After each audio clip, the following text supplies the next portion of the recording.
오늘 큰 대제사장 예수라는 제목으로 함께 말씀을 나누겠습니다. 여러분, 오늘은 2025년 마지막 주일 예배입니다. 여러분, 한 해 동안 수고 많으셨습니다. 수고 많으셨어요. 올해 우리는 격변기 가운데 올 한 해를 시작을 했습니다. 작년 연말부터 시작되었던 정치적인 혼란의 시기를 우리 상반기 때 마무리를 하고 이제 후반기부터는 나라가 서서히 안정이 되면서 지금 우리가 이 연말을 맞이를 했습니다. 아마 한 해 동안 개인적으로도 여러분들 삶에 여러 가지 일들이 있으셨을 거예요. 가만히 제가 세어봤습니다. 우리가 한 해 동안 결석 없이 매일 새벽 기도 나오고 주일 예배 드리고 또 수예배까지 드렸으면 몇 번의 예배를 드렸을까? 제가 세어보니까 우리 교회 기준으로는 한 400여 번 이상의 예배를 드리게 되어 있습니다. 그리고 그 시간마다 매일 기도를 했다면 400번 이상의 기도를 주님께 올려드렸습니다. 그리고 그 새벽에 또 주신 말씀대로 또 공예배 함께 참석해서 받은 은혜대로 결단을 했다면 400번 이상의 결단을 우리는 주님께 올려드렸습니다. 근데 이제 한 해를 마무리할 때 가만히 보니까 아쉬움이 있어요. 왠지 모를 아쉬움. 여러분, 그래서 오늘 이 마지막 주일에 하나님 앞에서 우리 스스로 어떻게 살았는가, 저는 이 질문을 한번 우리 자신에게, 나 자신에게 던지려고 합니다. 그건 나는 올 한 해 정말로 믿음으로 통과해 왔는가라는 질문이에요. 믿음으로 산다고 했지만 올 한 해 돌아보면 우리 믿음이 연약해진 때가 분명히 있었을 것입니다. 또 주님의 능력을 의심하던 때도 있었을 겁니다. 또 하나님을 향한 믿음, 또 기도의 응답, 나의 경험에 비추어서 한계를 지었던 상황들도 있었을 거예요. 우리 하나님께서 풍성히 채워주신다고 하시는데 내 삶에 채워주시는 은혜, 지금까지 이 정도밖에 못 받았는데 주시면 뭐 이 정도 주시겠지 하면서 본인의 경험에 비추어서 하나님의 은혜를 제한한 그런 순간들도 여러분들 있으셨을 거예요. 하나님 앞에 나아가 예배하고 기도를 하면서도 시시때때로 이런 우리 자신의 모습을 돌아보면 부끄러움이 앞설 때가 많습니다. 진짜 하나님께서 내 기도 들어주시나? 내가 이렇게 살면서 정말 하나님의 자녀라고 말할 수 있을까? 이런 생각을 하는 것 자체가 어떻게 보면 우리가 영적인 자괴감이 드는 순간이라고 진단해 볼 수 있는 거죠. 오늘 말씀은 이렇게 우리가 하나님 앞에 늘 부족하게 느껴지고 때로는 당당하게 서지 못하는 이유로 우리의 연약함을 들고 있습니다. 근데 오늘 말씀에서 우리의 연약함을 다 아시는 분이 계시다 하고 있어요. 그분 오늘 본문에서 큰 대제사장이라고 불리고 계십니다.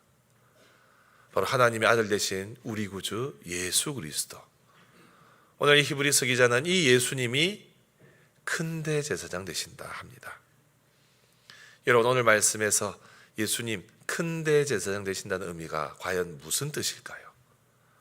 오늘 이 의미를 함께 살피면서 이 연말에 우리의 연약함을 돌아보고 이 우리의 연약함을 긍휼히 여기시고 공감하시고 또 그것을 회복시키시는 그 주님의 은혜를 이 마지막 예배 때, 이 마지막 주일 예배를 통해서 깨달을 수 있으면 좋겠습니다.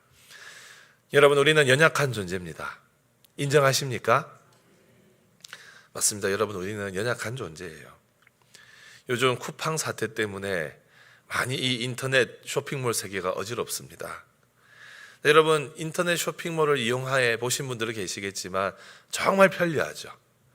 직접 상품을 볼 필요도 없고 안에 있는 상품을 사진으로 보고 마음에 들면 구매하면 됩니다. 직접 매장에 갈 이유도 없어요. 근데 물건을 받으면 어떻습니까? 요즘은 반품도 잘 돼요. 막상 받았을 때 사진과 실물이 다르면 마음이 바뀌죠. 그냥 쓸까 말까 하다가 그냥 쓰는 분도 계시고 또 가만히 보니까 그 기능이 광고대로 탁월하지는 않을 것 같으면 어떻게 합니까? 반품을 시키세요. 예. 그렇게 합니다, 우리는. 근데 고민하지 않고 바로 반품하는 경우가 있습니다. 어떤 경우일까요? 불량품이 왔을 때, 또 제품이 배송되었는데 파손이 되어 왔을 때는 우리는 바로 반품을 해버립니다. 공장에서 물건을 만들 때, 그리고 규격에 맞지 않는 제품을 생산해냈을 때 우리는 그것을 불량품이라고 불러요. 불량품은 시장에 내놓을 수가 없습니다. 불량품은 판매 가치가 없기 때문에 대부분 폐기해버립니다. 근데 가만히 보면 때로는 우리가 우리 스스로를 그렇게 불량품 평가하듯 평가절하할 때가 있습니다. 어떤 경우일까요? 우리가 다른 것들과 다른 사람들과 우리 스스로를 비교할 때 그렇습니다. 남들은 멀쩡하게 잘 지내는 것 같은데 나는 그렇지 못해요. 남들은 다 이 연말에 뭔가 풍족하고 좋은 열매가 있는 것 같은데 나는 열매도 별로 없고 부족해 보여요. 다른 사람들은 신앙생활 열심히 하는 것 같은데 저는 똑같은 죄에 계속 반복해서 넘어지고 있어요. 내 환경만 더 열악해지는 것. 여러분, 이것이 연약함이 주는 폐해입니다. 연약함은 우리 스스로를 위축시키고 우리의 마음을 닫아버리고 우리가 더 앞으로 나아가지 못하게 막는 거대한 장벽과 같은 겁니다. 우리가 겪는 연약함은 단순히 도덕적인 죄, 이것만 의미하지 않아요. 오늘 말씀에서 우리 예수님께서 우리의 연약함을 동정하시는 분이시다라고 하는데, 여기서 연약하다는 말은 어떤 신체적인 연약함, 육신의 질병, 심리적인 연약함, 지적인 부족함 다 포함하는 말입니다. 여러분, 질병 앞에 장사 없다고 육체적인 고통이 계속되면 우리의 영혼까지 잠식이 되어버려요. 또 끊임없는 이 불안감, 초조, 우울증, 또 남들보다 뒤처져 있다 하는 그런 자책감, 그런 것들은 다 우리를 위축시킵니다.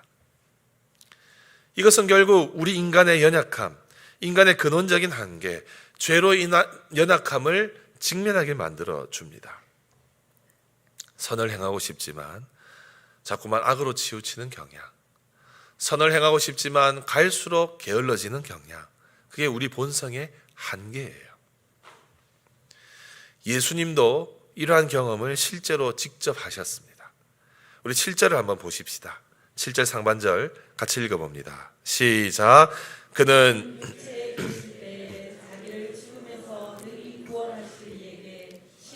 통곡과 눈물로 간구와 소원을 올렸고. 아멘.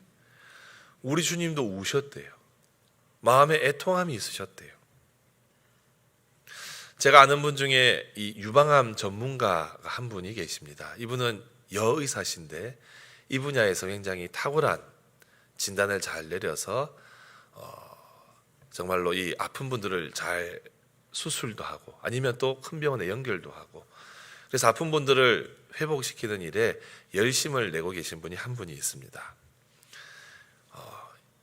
근데 이분이 한날은 자신의 몸에 이상한 변화가 느껴져서 검사를 했어요. 검사를 해보니 청천벽력 같은 소식을 듣습니다. 본인이 유방암 전문가인데 유방암 진단을 받은 거예요. 하늘이 무너지는 줄 알았답니다. 아니, 내가 어떻게 이 암에 걸렸을까? 마음에 우울함도 생기고 자괴감도 있었고, 그리고 이분이 직접 수술을 할 수 없으니 다른 의사에게 수술을 맡길 수밖에 없었어요. 그리고 수술을 받았고 항암 치료를 했습니다. 다행히 1년 치료 잘 받고 복귀할 수 있었어요. 완치 판정을 받고 다시 병원으로 복귀를 했어요. 근데 이분이 자신의 진료실에 들어설 때 마음이 달라지더랍니다. 왜 그럴까요?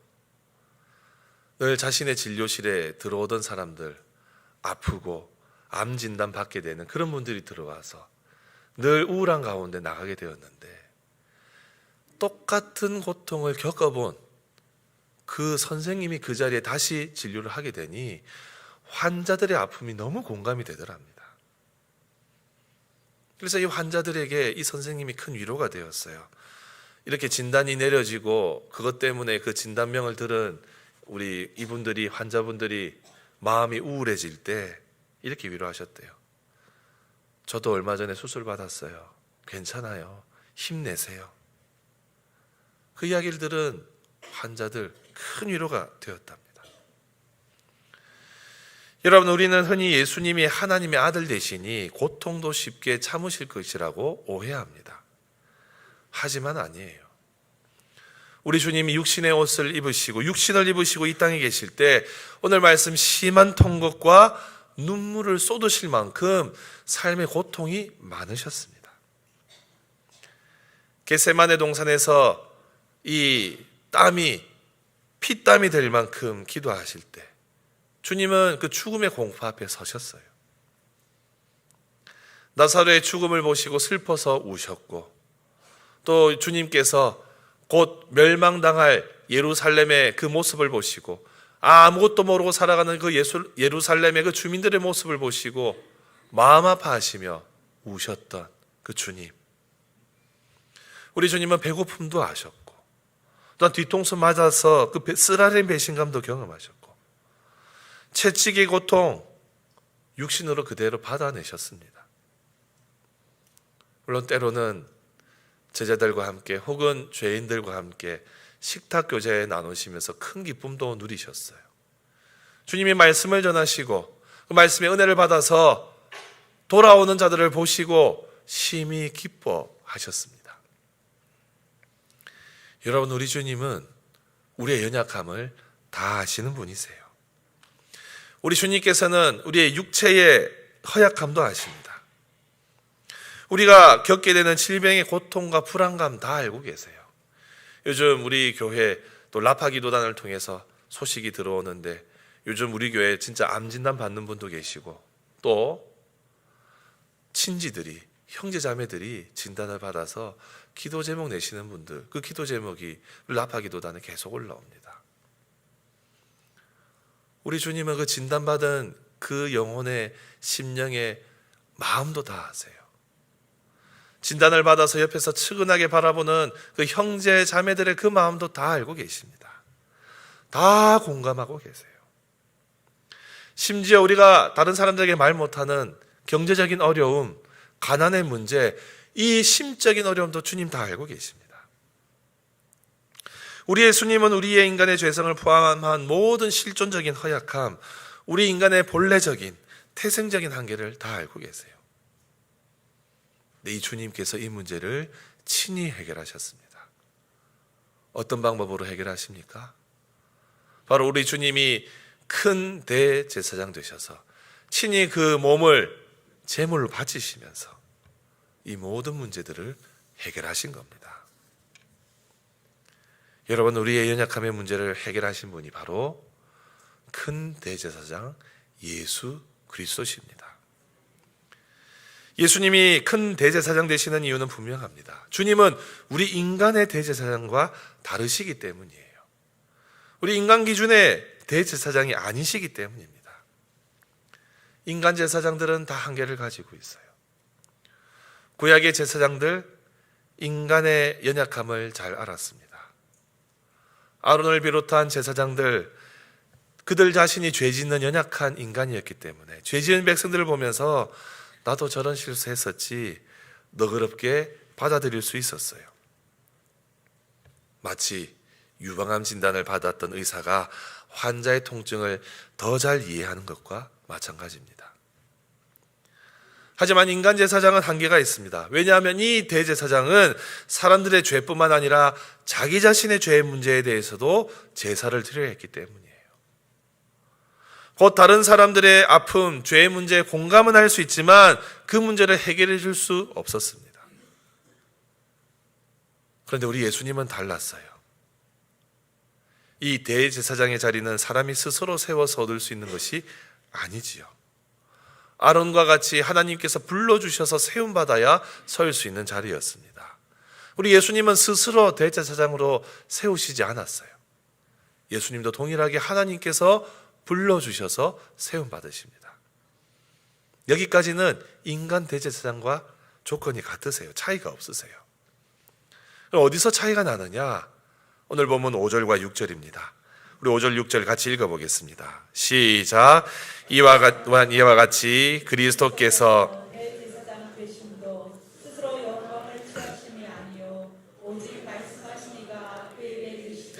너는 내 아들이니 내가 오늘 너를 낳았다 하셨고, 또한 이와 같이 다른 데서 말씀하시되 내가 영원히 멜기세덱의 반차를 따르는 제사장이라 하셨으니. 아멘.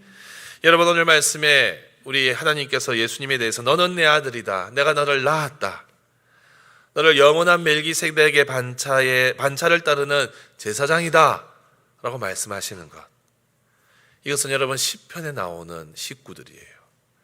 근데 이 시편의 구절들은 왕이 세워질 때 선포되던 구절이에요. 다시 말해서 오늘 이 히브리서 기자는 우리 예수님이 어떤 분이시냐, 대제사장 되시기도 하시지만 왕이시다 하는 걸 말하고 있어요. 이걸 큰 대제사장이다, 왕적인 대제사장이다. 제사장은 왕이 될 수 없었는데 예수님은 왕이 되셨다는 거예요. 왕으로서, 대제사장으로서 우리 인간의 문제를 해결하실 분임을 오늘 말씀은 선포하고 있는 겁니다. 여러분, 이것이 믿어지십니까? 우리 주님은 우리의 아픔을 공감하시는 수준을 넘어서는 그것을 바꾸실 수 있는 권한과 권세를 가지신 왕이세요.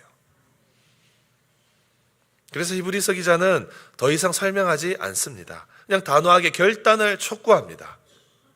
우리 14절 하반절처럼 우리가 믿는 도리를 굳게 어떻게 하라고요? 잡을지어다. 설명이 필요 없어요. 그분을 붙잡아야 된다고 말하고 있어요. 여러분, 우리가 인생의 문제에서 그 일들을 겪을 때 흔들리는 이유는 다른 데 있지 않아요. 그 문제가 커서 그렇지 않습니다. 우리가 연약해서 그렇지 않습니다. 오히려 문제는 우리의 연약함, 우리의 부족함보다 작을 수 있어요. 문제는 그 크고 크신 대제사장, 그 주님을 우리가 전적으로 신뢰하지 않기 때문이에요. 그분을 향한 우리의 믿음이 작기 때문이에요. 우리는 힘들 때 주님께 여쭈지요. 주님, 제 상황 아시잖아요. 왜 이렇게 두십니까? 저는 여러분 새벽마다 그런 기도하거든요. 주님, 왜 이렇습니까? 왜 일들이 잘 안 풀립니까? 왜 갈수록 답답한 상황만 생깁니까? 왜 이렇게 두십니까? 저 새벽에 주님께 그렇게 기도하고 있어요. 저기 앉아가지고. 그래서 가끔 기도하면서 한숨도 내쉽니다. 한숨인지 주님인지 몰라요. 주여. 네, 여러분, 성경은 답을 하고 있어요. 그분은 우리의 연약함을 아신다고. 심지어 그 연약함을 통과하신 분이라고. 문제는 예수님이 우리를 이해 못해서가 아니라 우리의 왕이신 대제사장을 끝까지 신뢰하지 않는 우리의 마음에 그 문제가 있는 거예요. 여러분, 세상이 주는 위로는 공감해서 끝낼 때가 많아요. 우리가 힘든 일 겪을 때 나를 이해해주는 친구 만나면 위로가 되지요. 근데 그 친구가 내 문제를 해결해 주지는 않습니다. 반대로 세상의 권력자들은 해결할 수 있는 힘은 있지만 나의 아픔엔 별 관심이 없어요. 그러나 우리 예수님은 긍휼하신 마음을 가지고 계시고 심지어 그 문제를 해결하실 능력을 동시에 가지신 왕이시요 대제사장 되십니다. 우리는 그분께 나아가면 돼요. 내 아픔을 100% 아시는 분이 곧 온 우주를 100%의 능력으로 다스리시고 그 능력으로 내 삶에 개입하신다는 것, 이것이 오늘 동정하신다의 뜻입니다. 그래서 우리는 절망할 이유가 없습니다. 우리의 연약함 중에서도 절박할 이유가 없다는 거예요. 사랑하는 성도 여러분, 우리의 연약함은 주님 앞에 나아갈 때 장애물이 되지 않습니다. 우리의 연약함은 주님 앞에 나아갈 때 뒤로 물러설 이유가 되지 않습니다. 오히려 앞으로 나아가게 하는 이유입니다. 죄가 있어서 숨는 것이 아니라 죄가 있기 때문에 왕 대신 그 제사장 앞에 우리가 무릎 꿇을 수 있는 거예요. 주님 앞에 부족한 인생이니까 주님 앞에 엎드릴 수 있는 겁니다. 그러하니 여러분들의 영적인 시선을 바꾸십시오. 나의 초라한 환경 보지 마세요. 내 연약한 여러 가지 육체적인 상태 보지 마십시오. 나의 연약한 어떠한 조건에 너무 함몰되지 마십시오. 하늘 보좌에 계신 왕적 대제사장 주님을 바라보십시오. 그분은 단순히 우리를 불쌍히 여기시는 분이 아니에요. 그분은 왕의 권세를 가지고 우리의 인생을 책임지시겠다고 약속하시는 분이십니다. 사랑하는 성도 여러분, 이 연말에 지금까지 무엇을 의지하고 있었는지 우리 스스로를 돌아보면 좋겠습니다. 세상의 이야기에 귀 기울이고 세상에 혹하는 이야기에 마음이 쏠렸을 때 우리가 주님을 외면하고 그 세상에 귀를 기울였다면 이제는 우리는 주님께 돌아와야 됩니다. 우리의 연약함 다 아시는 주님 앞에 주여 나아갑니다. 살려주옵소서. 주님, 우리의 연약함 인정합니다. 주님이 거두어 주옵소서. 이러한 고백으로 주님 앞에 나아갈 때에 우리의 심령을 아시는 주님이 위로하시고 세임 주실 줄로 믿습니다. 다가오는 연말, 얼마 남지 않은 연말, 이 마음 가지고 주님 앞에 나아가는 우리 모두가 되시기를 주님의 이름으로 축복합니다. 여러분, 우리 큰 대제사장 되시는 주님께 우리가 드릴 수 있는 확실한 헌신은 딱 하나예요. 오늘 본문은 그것을 순종이라고 말합니다. 주님이 이미 우리에게 순종의 본을 보여주셨습니다. 우리 8절 말씀 다 같이 읽어보겠습니다. 8절과 9절 상반절입니다. 시작. 그가 아들이시면서 순종함을 배워서 온전하게 되셨은즉. 아멘. 여러분, 사도 바울은 예수님이 죽기까지 복종하셨다라고 말했어요.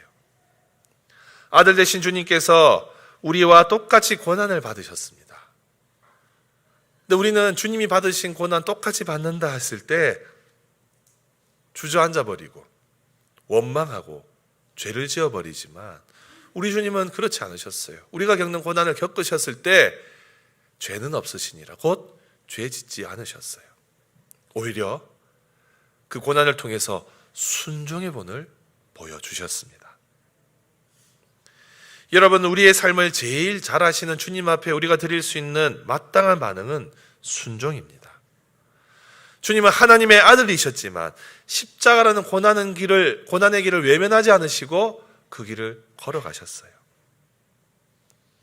우리가 주님의 뒤를 따라 순종할 때 주님은 우리를 온전한 길로 인도해 주십니다. 즉 대제사장 되시는 예수님이 내 연약함을 붙들고 계시고 그래서 우리가 앞으로 주님과 동행하며 나아갈 수 있도록 늘 함께 하신다는 거예요. 사랑하는 성도 여러분, 순종은 때를 따라 돕는 은혜를 경험하는 축복의 통로가 됩니다. 이것을 믿으시기 바랍니다. 2025년 마지막 주일 예배, 우리는 내년을 준비하면서 여러분들 아마 마음속에 여러 기도의 제목들이 있으실 거예요. 주님, 내년에는 더 큰 은혜를 주시옵소서. 주님, 내년에는 우리 가정에 하나님의 복이 넘치게 하여 주옵소서.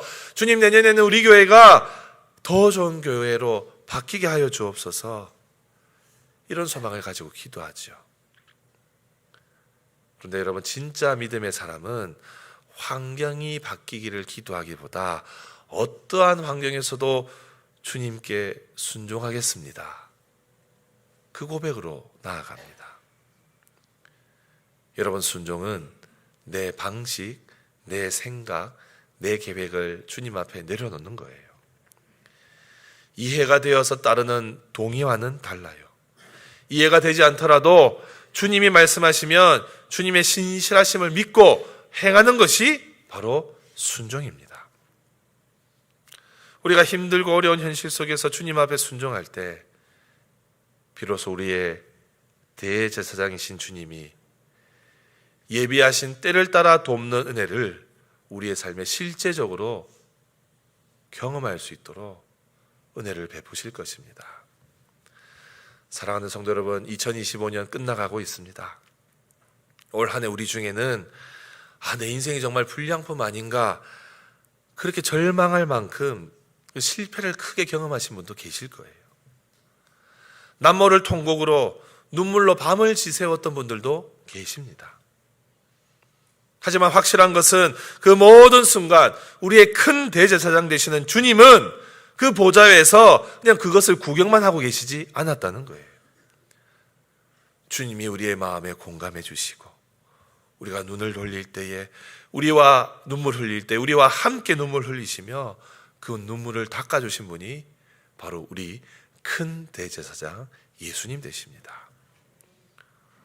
우리가 2025년을 마무리할 수 있는 이유는 우리의 실력이 좋아서가 아니라, 우리의 운이 좋아서가 아니라, 우리가 넘어지려고 할 때마다 주님이 붙들어 주시고 때를 따라 돕는 은혜를 주셨기 때문에 우리가 이 길을 능히 헤쳐나올 수 있었습니다.